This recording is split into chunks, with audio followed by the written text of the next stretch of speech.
Welcome everyone. During this lecture we're going to define an object's moment of inertia. We'll provide the definition of a point mass.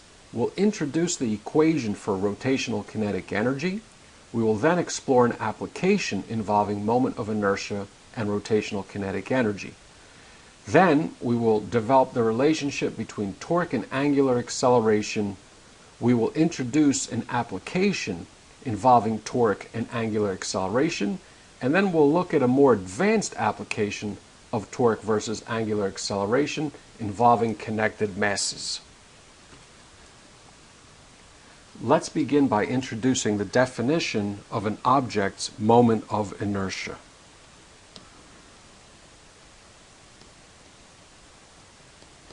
Moment of inertia is a measure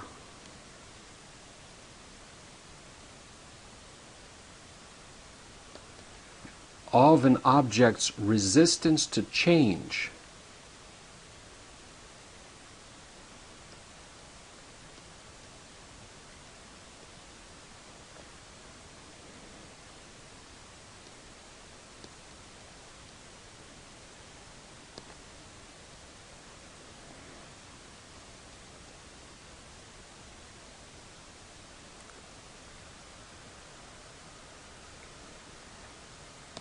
in its state of rotational motion.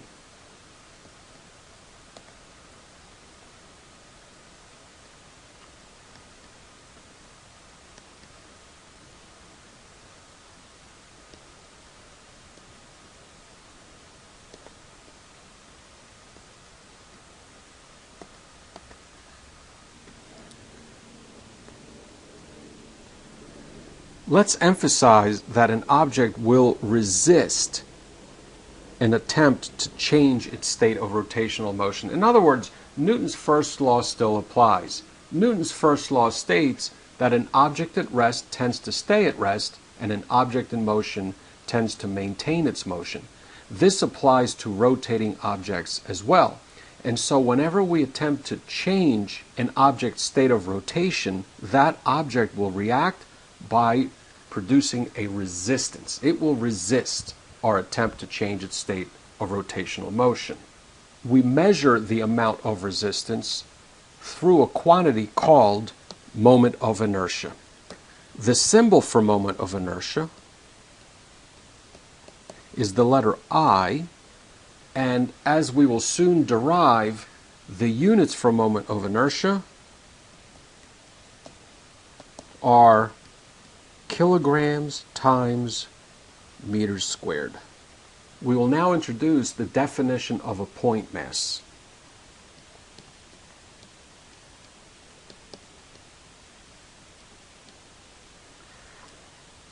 A point mass is any object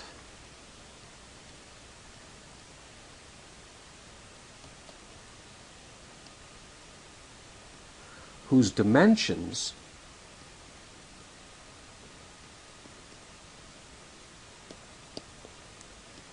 are small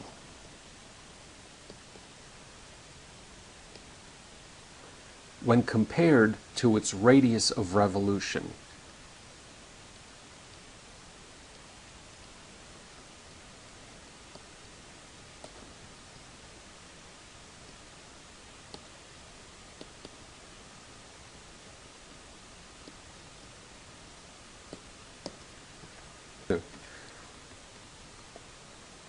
In this diagram, we have a mass which is in the shape of a sphere, and as you can see, the sphere has a relatively small radius when compared to the radius of revolution. Therefore, this sphere is considered to be a point mass.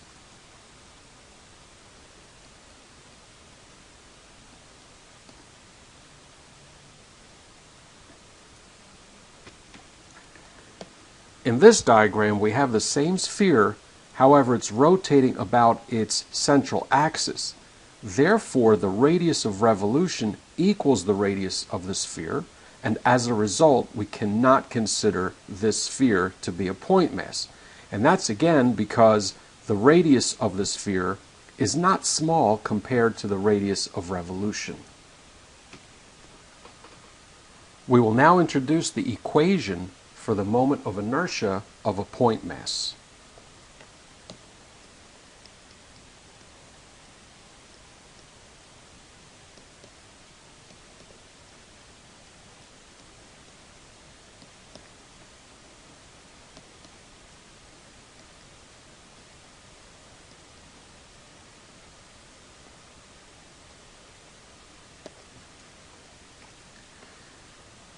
Earlier, we defined the moment of inertia as a measure of an object's resistance to a change in its state of rotational motion.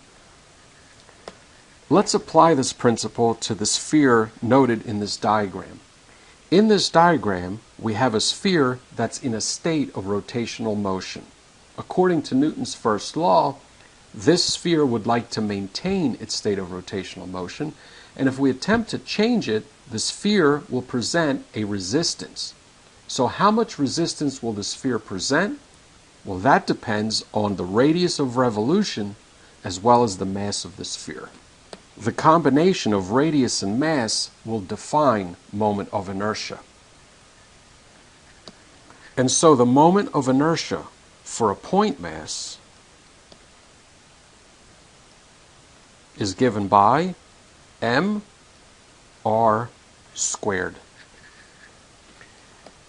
As you can see, the radius is more substantial than the mass within this equation because the radius is being squared.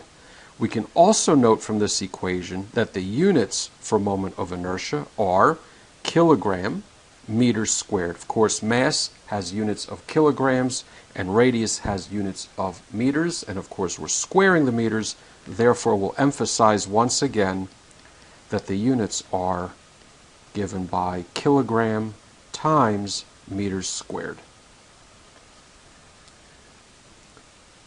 We will now introduce the moment of inertia of a continuous mass distribution.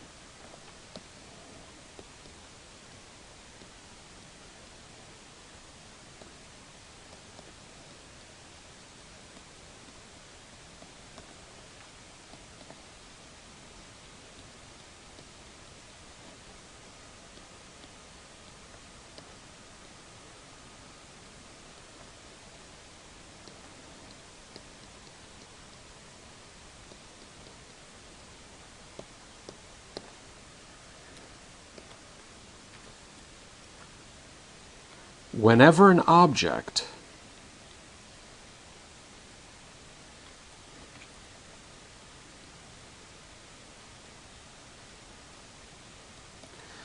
does not satisfy the conditions of a point mass,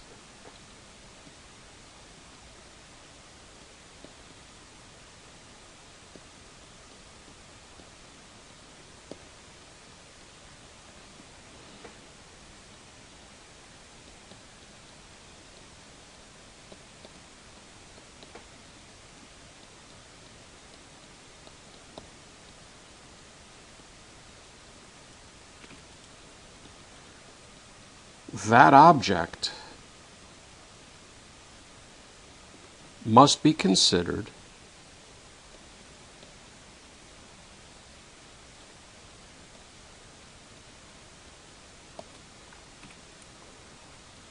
to be a continuous mass distribution.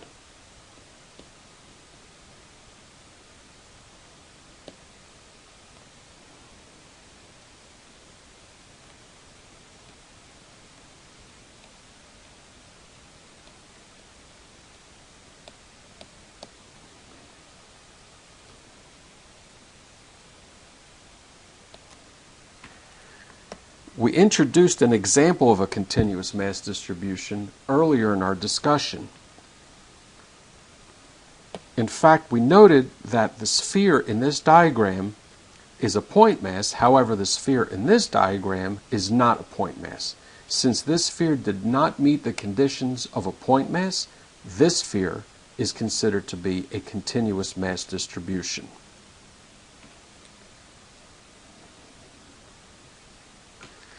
So how do we find the moment of inertia of a continuous mass distribution?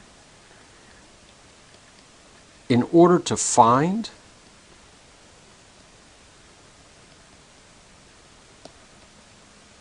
the moment of inertia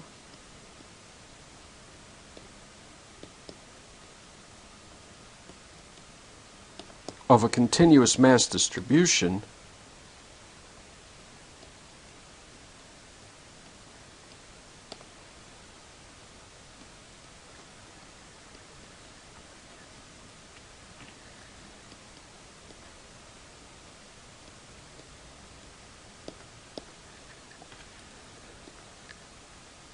we will apply the equations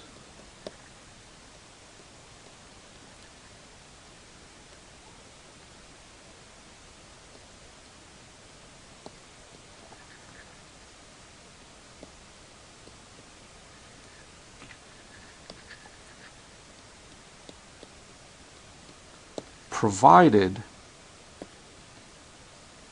in the moment of inertia table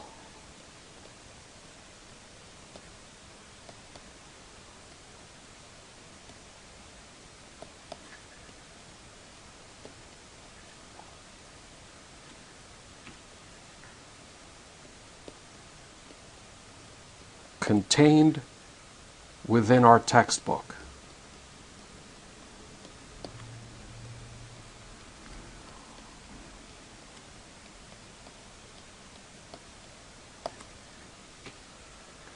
By referring to this table, we can note that the moment of inertia of this sphere is given by 2/5 mr squared, assuming that the sphere is solid.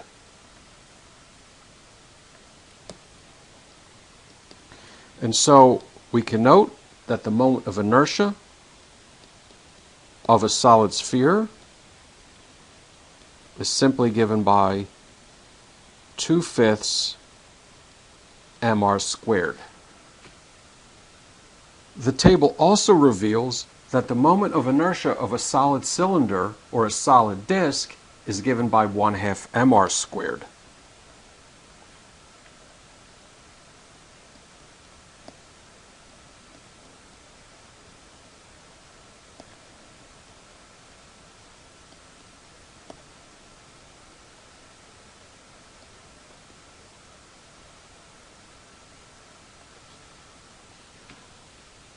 Of course, there are 4 additional continuous mass distributions that are considered within the table.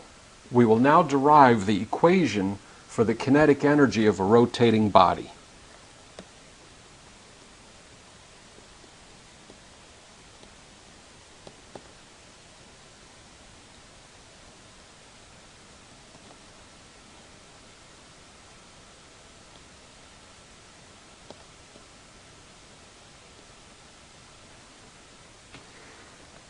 Let's consider our rotating sphere once again, and we'll designate its mass as m and its linear velocity as v.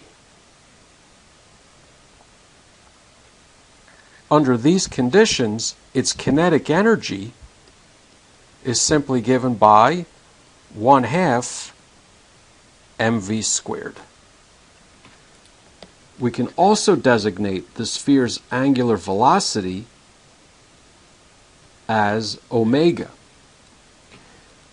And we noted some time ago that the relationship between v and omega is given by v equals r times omega.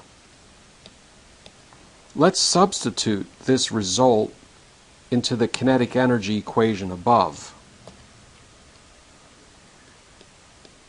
The kinetic energy becomes 1/2 m times quantity r omega squared, which results in 1/2 mr squared omega squared. We defined the quantity mr squared a short time ago. The product of mass times radius squared was defined as the moment of inertia of a point mass. And so mr squared just equals I. Therefore, the kinetic energy of a rotating object is given by 1/2 I omega squared.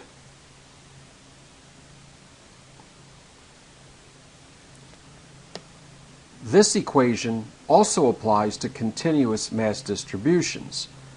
Rather than using mr squared for the moment of inertia, we would have to rely upon the formulas that are provided within the chart in our textbook.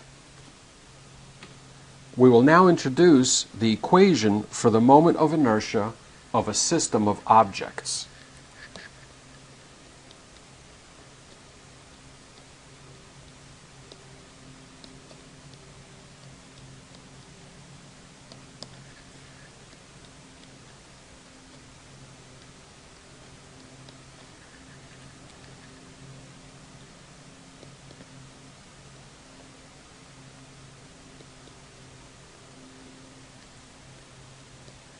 Whenever a system consists of multiple objects, to determine the moment of inertia of the system, all we need to do is add the individual moments of inertia for each component within the system.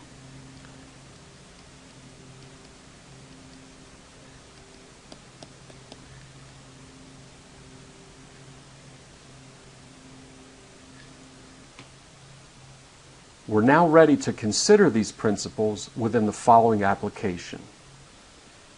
In this application, a 3-meter rod with a mass of 3.5 kilograms is connected to a 1.2 kilogram block as shown below.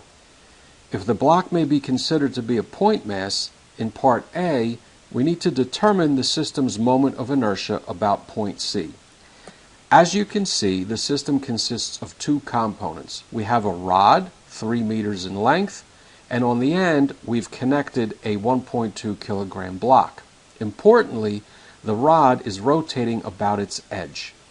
In order to determine the system's moment of inertia, we will need to determine the moment of inertia of the rod plus the moment of inertia of the block.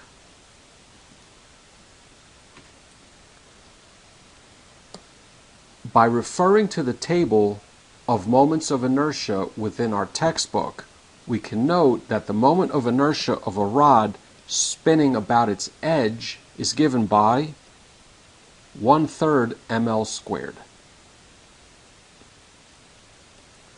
The problem also noted that the block may be considered to be a point mass. Therefore, the moment of inertia of a point mass is given as mr squared. Let's label the rod as M1 and the block as M2, and therefore the equation becomes 1/3 M1L squared plus M2R squared. Now the mass of the rod was given as 3.5 kilograms. And the length of the rod was given as 3 meters. The mass of the block was given as 1.2 kilograms, and the block's radius of revolution equals the length of the rod, which of course is 3 meters. From that, we obtain a result of 10.5 for the rod and 10.8 for the block.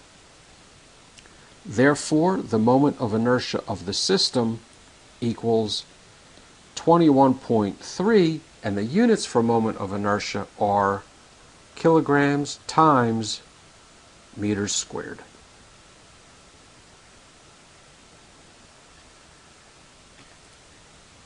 In part B, we would like to determine the system's kinetic energy if it rotates at a rate of 2.6 revs per second. The first thing to note is this rate refers to the system's angular velocity. However, the units are not appropriate. We're going to have to convert the revs per second to radians per second.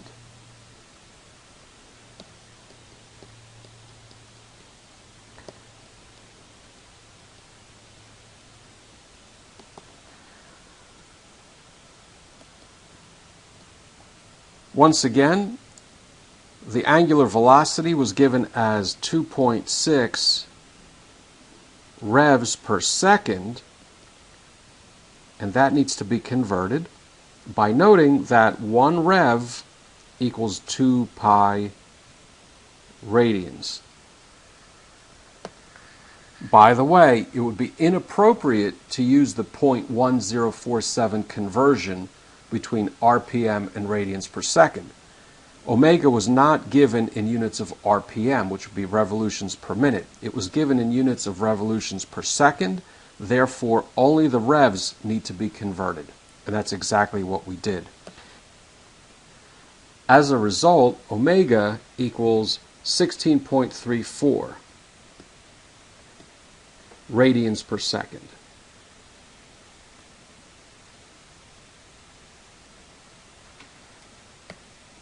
We will now apply the kinetic energy equation, which of course equals 1/2 I system in this case, times omega squared. The moment of inertia of the system we calculated as 21.3. Omega was calculated as 16.34, and that needs to be squared. And as a result, the kinetic energy of the system equals 2,844 joules.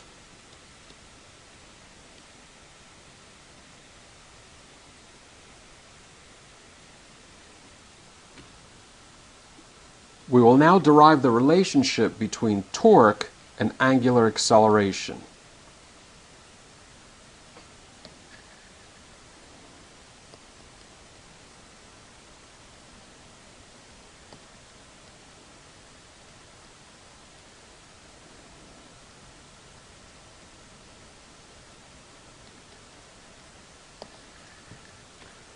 And in order to do so, we're going to once again rely on an object undergoing circular motion. Only this time, we're going to change the object's state of rotation by applying a force that's directed tangentially, which means this force is being applied in the direction of motion. So we'll label this force as F.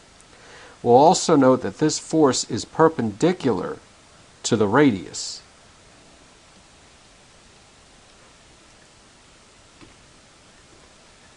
As a result, the object will experience a linear acceleration in the direction of the force, and it'll also experience an angular acceleration in a counterclockwise direction.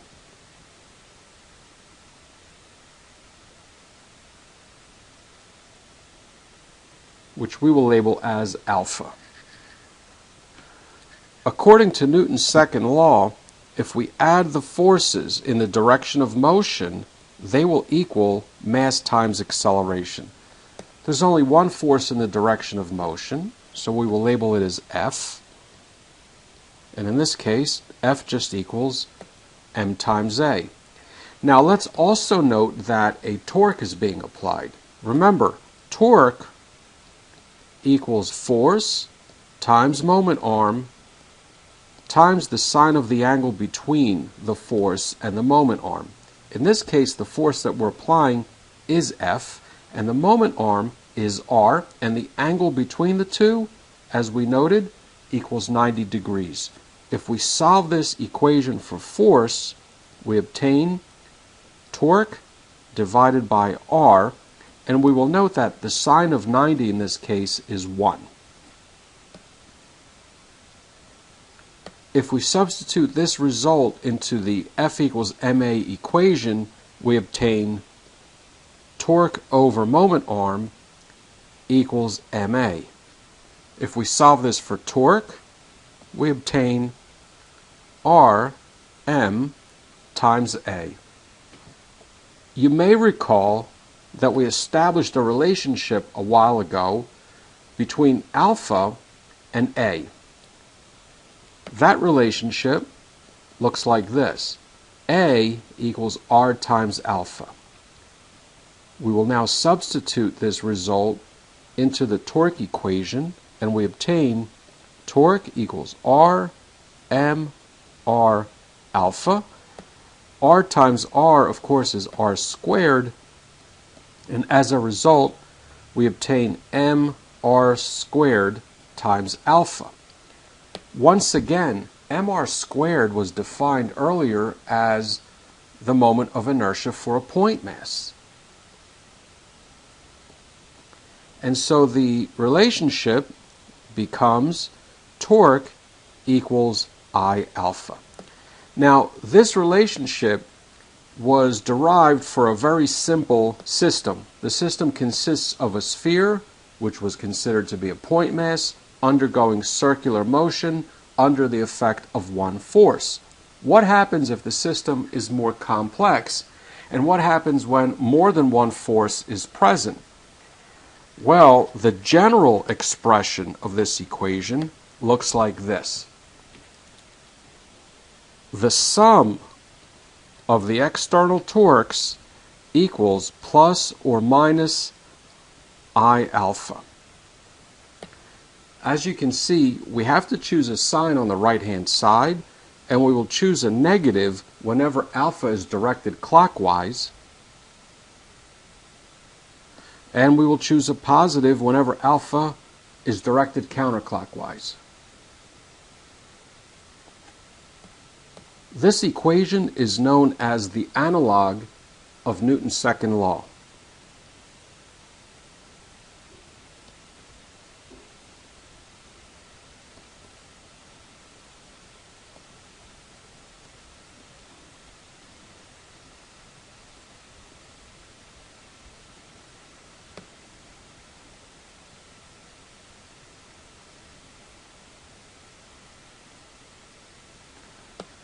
And it is just as important as Newton's second law when determining the relationship between torque and angular acceleration for rotating bodies.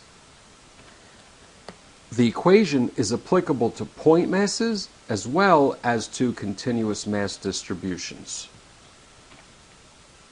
We will now introduce an application of this relationship. In this example, a 3-kilogram block, which may be considered as a point mass, is attached to the rim of a uniform solid disk with a mass of 5 kilograms and a radius of 1.75 meters as shown below. A force of F equals 25 newtons is applied tangentially to the rim of the disk. If the system starts from rest, in part A, we need to determine the system's moment of inertia.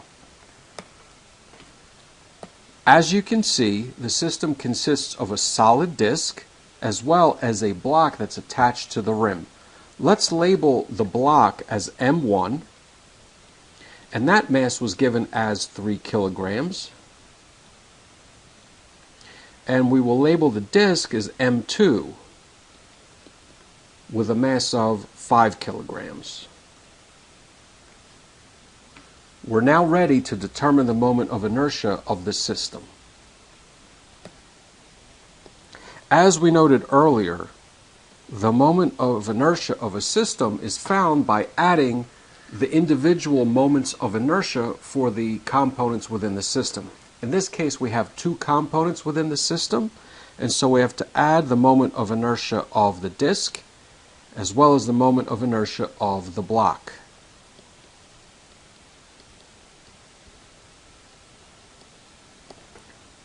The moment of inertia of the block, since it's a point mass, is just given as mr squared. And the moment of inertia of a solid disk is given as 1/2 mr squared within the table that's contained in the textbook.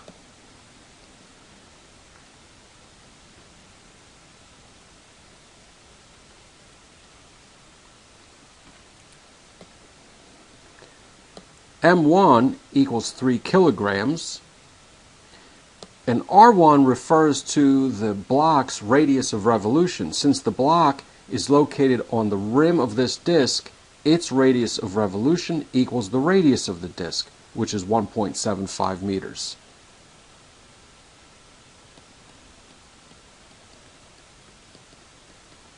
m2 equals 5, and the radius of the disk, of course, equals 1.75.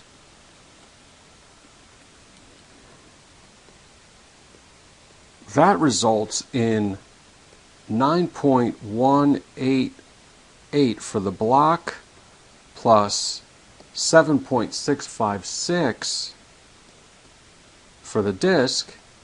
Therefore, the moment of inertia of the system equals 16.84.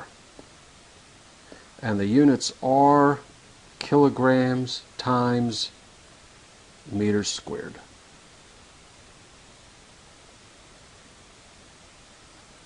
In part B, we would like to determine the net torque acting on the system. We can determine the net torque by applying the definition of torque. In order to determine the net torque exerted on the disk, we need to consider all of the forces that are exerting a torque. In this case, there's only one force that's affecting the rotation of this disk, and that is the force F. No other force is exerting a torque on this disk. Therefore, the net torque just equals the torque produced by the force F. And to find this torque, we will apply the torque equation. As you recall, torque equals force times moment arm times the sine of the angle between the two. In this case, the force was given as 25 newtons. The moment arm equals 1.75 meters. And the angle between the force and the moment arm, as you can see, is 90 degrees.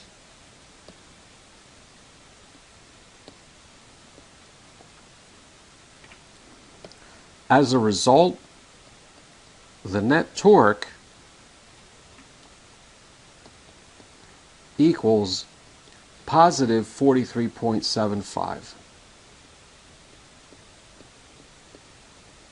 And the units are Newton meters, and we chose a positive because the force is attempting to rotate the disk in a counterclockwise direction.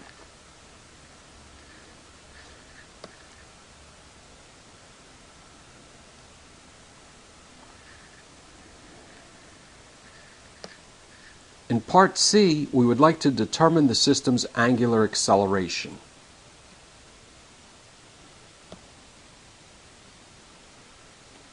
In order to do so, we're going to apply the analog of Newton's second law, which is given as the sum of the external torques equals plus or minus I alpha.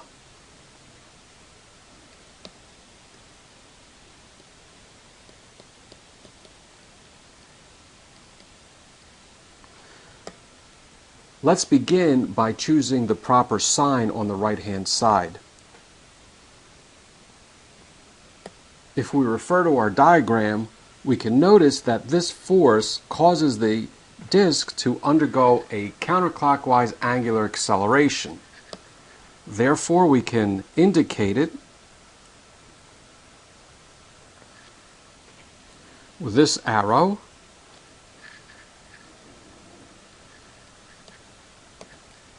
And therefore we will choose positive because alpha is directed in a counterclockwise direction. So the equation becomes the sum of the external torques equals positive I times alpha. Now we noted earlier that the only force that's producing a torque on this disk is this red arrow F. So the torque produced by that force equals positive I alpha in this case. And the torque was already calculated as 43.75.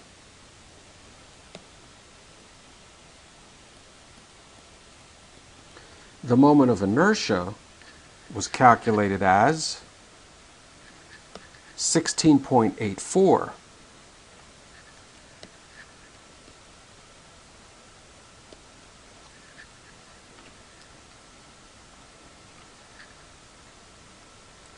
And if we divide both sides by 16.84, alpha equals 2.598 radians per second.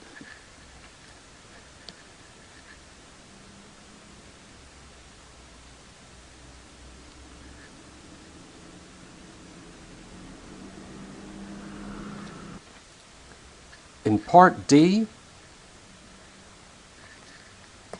we would like to determine the system's angular velocity when it reaches its third revolution.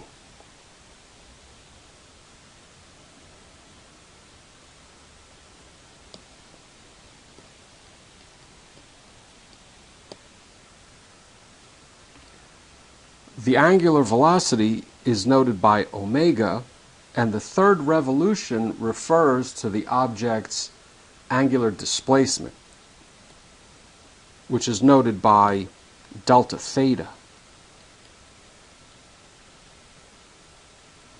Of course, revolutions are not the appropriate unit, and therefore we have to convert revolutions to radians. And we can easily do so by noting that 1 revolution equals 2 pi radians. As a result, the angular displacement equals 18.85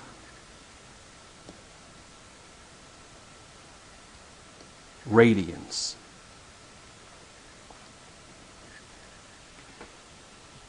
Before we calculate the value for omega, let's take inventory of what is known.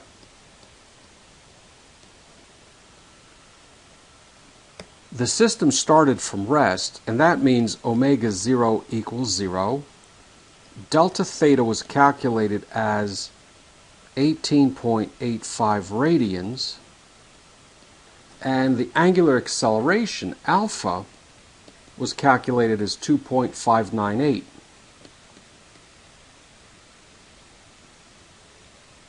Radians per second squared. In order to calculate omega, we will have to choose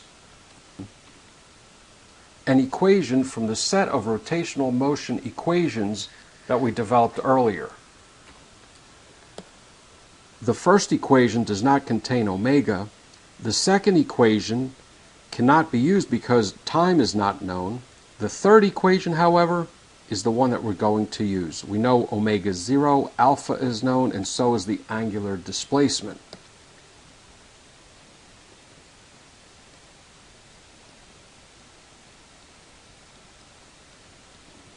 In this case, omega 0 is 0.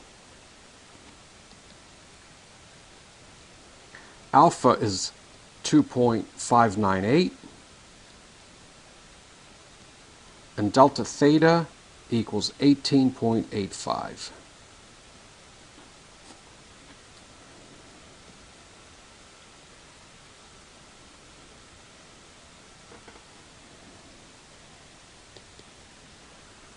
That results in omega squared equals 97.94. And if we take the square root of both sides, omega equals 9.897. And of course the units are radians per second.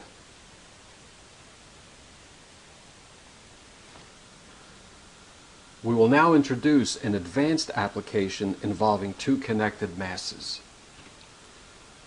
In this application, a 12 kilogram block is connected to a uniform solid disk with a mass of 25 kilograms and a radius of 1.5 meters by a cable as shown below. If the system starts from rest at a distance of 6 meters above the floor, construct two free body diagrams for the block and the disk, and in part A, we need to determine the disk's moment of inertia.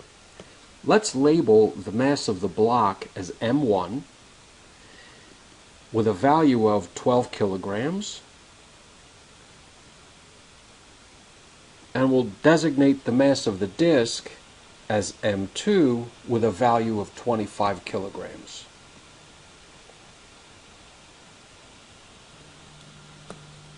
In order to calculate the disk's moment of inertia, we will have to refer to the moment of inertia table contained within our textbook.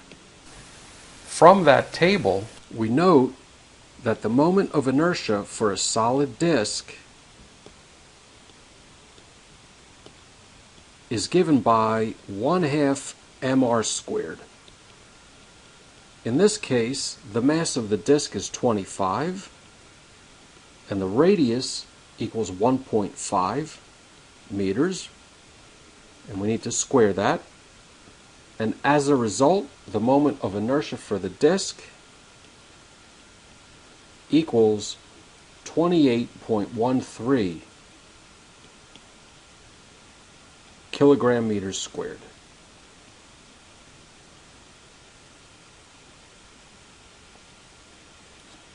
In part B, we need to establish the relationship between the tension and the linear acceleration for the block.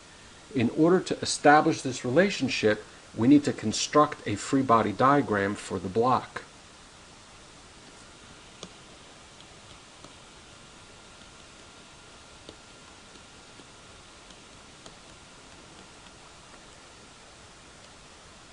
We have a 12 kilogram block.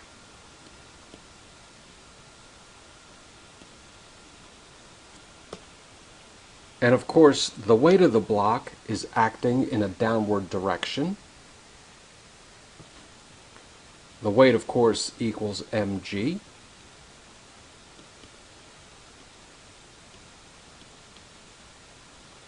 And if we multiply 12 times 9.8, the result equals 117.6 newtons. The tension is also pulling the block upward, and we will represent the tension with this vector, label it as T. And finally, the mass is expected to accelerate downwards towards the floor when we release it. And so we'll introduce an acceleration that's directed downward. Let's apply Newton's second law. According to Newton's second law, if we add the forces in the y direction, those forces will add up to either positive or negative ma. According to our diagram, the acceleration is directed downwards, and so we're going to choose negative.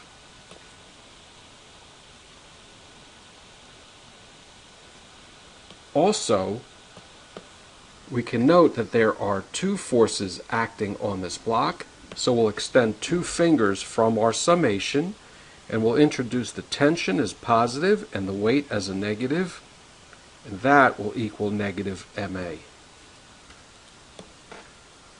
The weight equals 117.6 newtons, and the mass equals 12.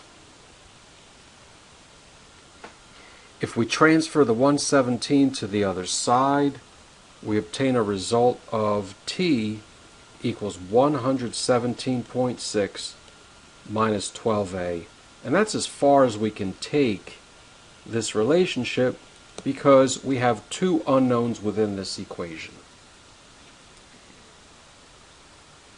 In part C, we need to determine the relation between the torque and the angular acceleration for the disk, and we'll begin the process by constructing a free body diagram on the disk.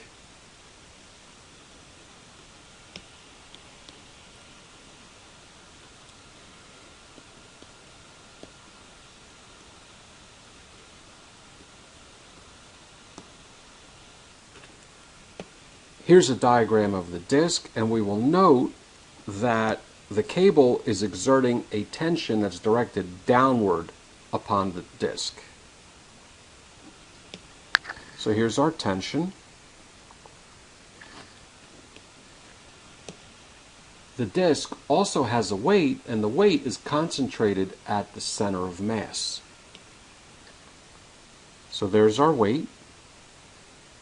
And finally, the axle is exerting a normal force against the disk, which we can represent as N.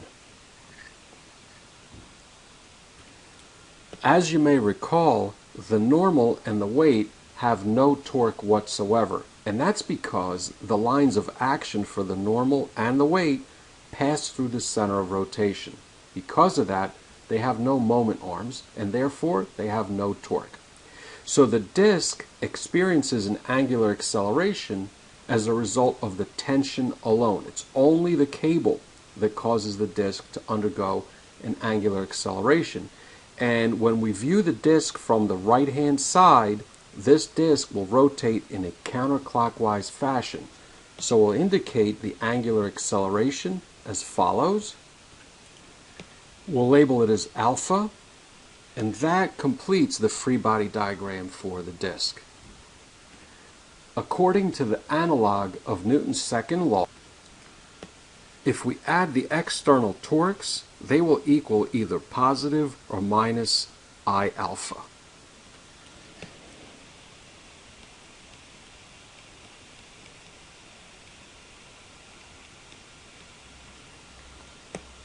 Since alpha is directed in a counterclockwise direction, we're going to choose positive for the right-hand side. Our equation becomes sum of the external torques equals positive I alpha. We will now represent all of the possible torques, knowing that two of them will equal 0. And so we'll extend 3 fingers, one for each of the 3 forces. We will represent the torque of the tension, plus the torque of the weight, plus the torque of the normal, and on the right-hand side we have I times alpha. As we noted, the weight and the normal have 0 torque. Therefore, we can eliminate those 2 torques, and the equation just becomes the torque produced by the tension equals I times alpha. Now recall that the definition of torque requires 3 ingredients. Torque is composed of a force, a moment arm, as well as the sine of the angle between them. And so this torque has 3 components.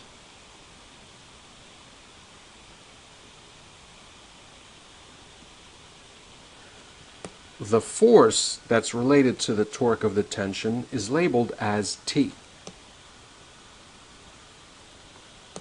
The moment arm is just the radius of the disk, and the angle between them, in this case, is 90 degrees. It's important to note that whenever a string or a cable leaves a spool, a circular spool, it'll leave at a 90-degree angle with respect to the radius. On the other side, we have I times alpha. As a result, we have the tension.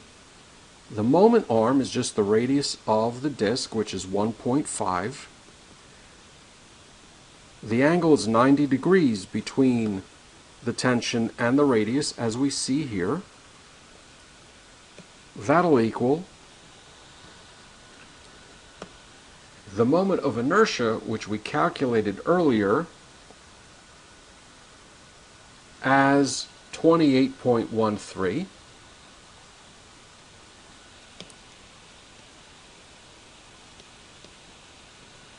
times alpha.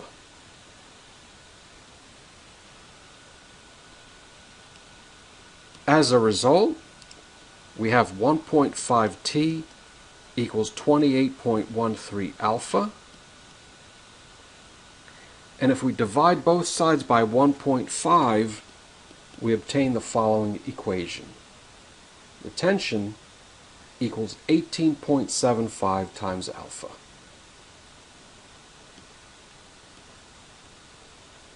Once again, we have an equation with 2 unknowns, and therefore this is where we're going to have to leave the equation. Let's label this equation as equation number 2, and we'll go back now and label our first equation as equation number 1. In part D, we would like to determine the disk's angular acceleration.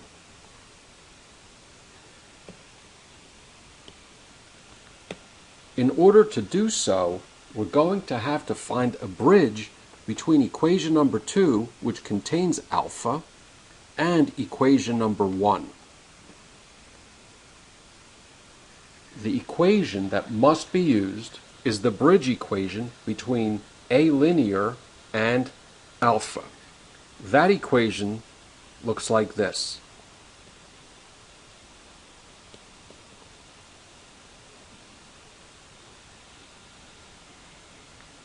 The value for r in this case is 1.5, and therefore A linear, which I'll just express as A, equals 1.5 times alpha.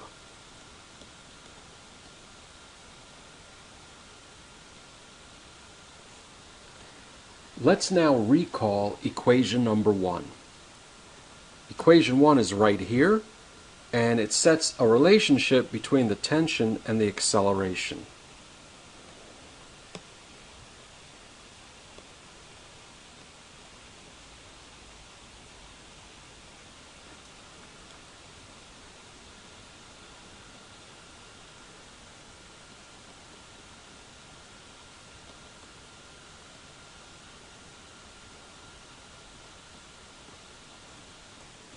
In order to solve for alpha, we need to develop an equation that has alpha as the only variable.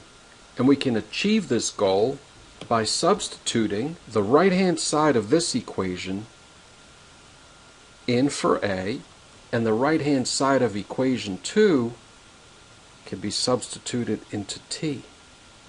Notice if we do this, the A will convert to a term involving alpha, and T will also convert into a term involving alpha. From this substitution, we obtain the following equation.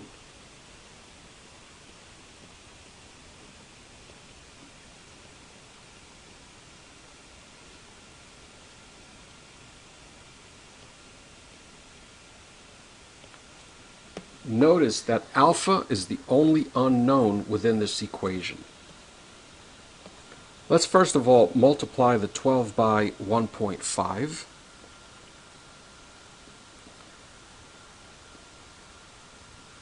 That yields 18.75 alpha equals 117.6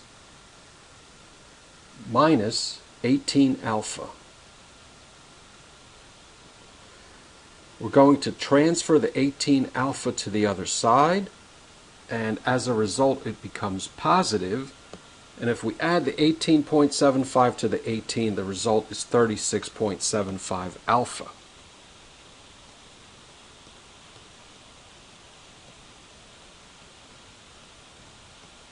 And if we divide both sides by the 36.75, alpha equals 3.2 radians per second squared.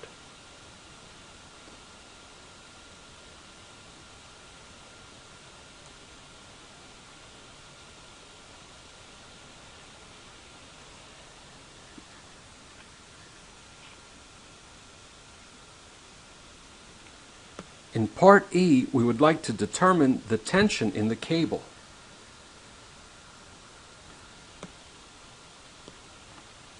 In order to determine the tension in the cable, we can rely on equation 2. Tension equals 18.75 times alpha. We just calculated the value for alpha. Let's apply this equation.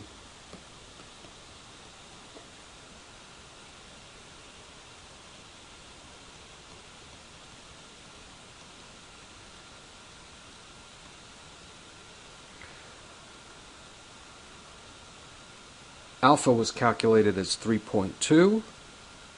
Therefore, the tension equals 60 newtons.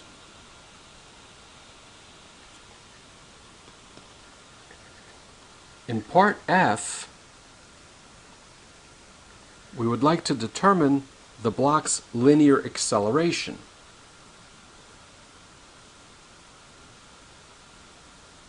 In order to do so, we can rely on the equation A equals 1.5 alpha.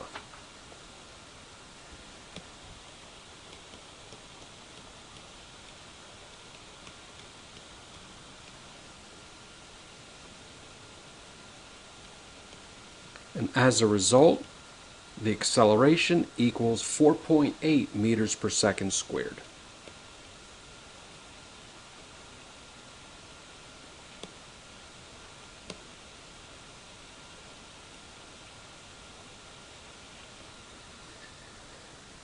And finally, in part G,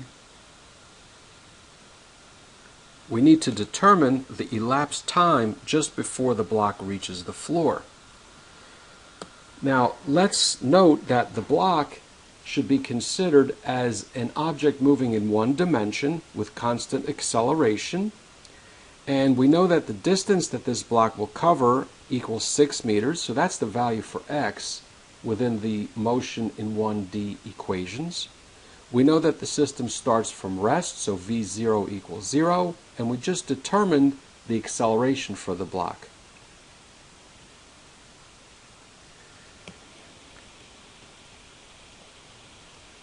Once again, we know that x equals 6 meters, the initial velocity equals 0, and the acceleration equals 4.8 meters per second squared.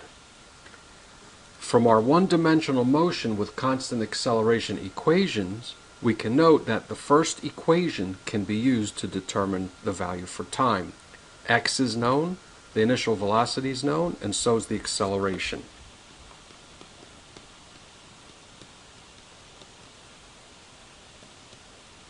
The value for x, of course, is 6. The initial velocity is 0. The acceleration was calculated as 4.8 times t squared.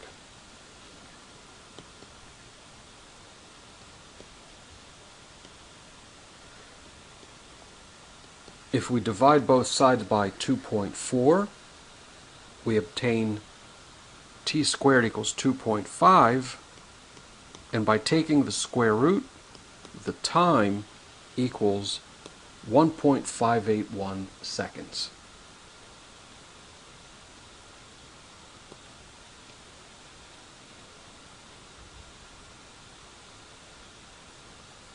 And that concludes this lecture.